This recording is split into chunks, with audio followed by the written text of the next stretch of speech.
নমস্কার। হর হর মহাদেব। চলুন আজকে আমরা জানি কুম্ভ মেলার ইতিহাস। আমাদের সনাতন হিন্দু শাস্ত্রে, পুরাণে, এমনকি ঋগ্বেদেও এই কুম্ভের কথার উল্লেখ আছে। দেবতারা জানতে পারে সমুদ্রের নিচে অমৃত আছে, তা মন্থনের দ্বারাই উঠানো সম্ভব, কিন্তু দেবতাদের পক্ষে একা এই কার্য সম্ভব নয়। তাই দেবতারা অসুরদের সঙ্গে সন্ধি করে, ফলে সমুদ্র মন্থনের জন্য মন্দার পর্বতকে দণ্ড হিসাবে এবং বাসুকী নাগকে রজ্জু হিসাবে তারা ব্যবহার করেন।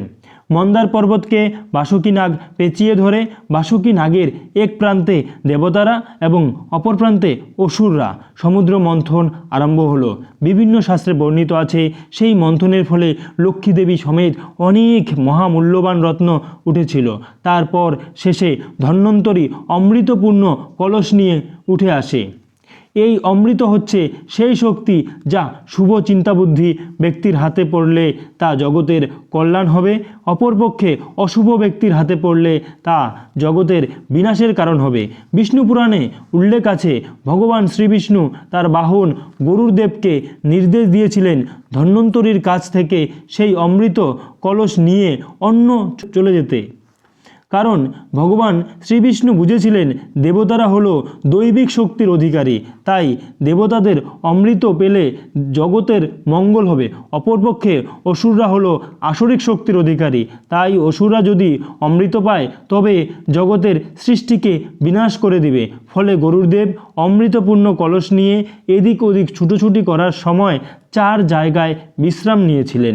সেই সময় 4 জায়গাতে অমৃতের ফোঁটা পড়েছিল।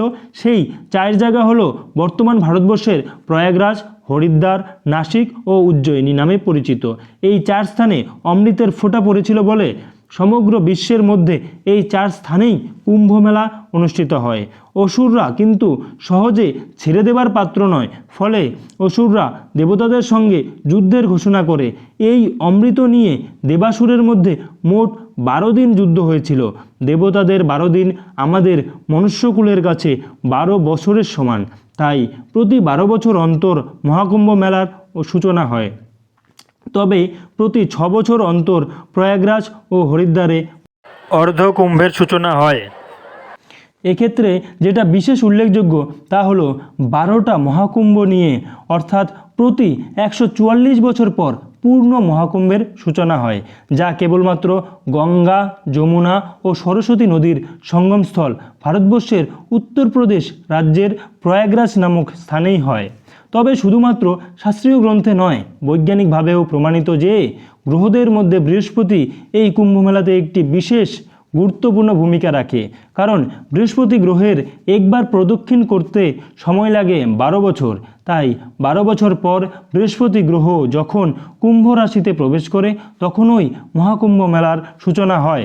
তবে 144 বছর পর পূর্ণ কুম্ভের কিন্তু একটা আলাদাই মাহাত্ম্য আছে, যেটা 2025-এ অনুষ্ঠিত হচ্ছে প্রয়াগরাজে, যা মনুষ্য জীবনে দ্বিতীয়বার আসার কোনো সম্ভাবনা নেই।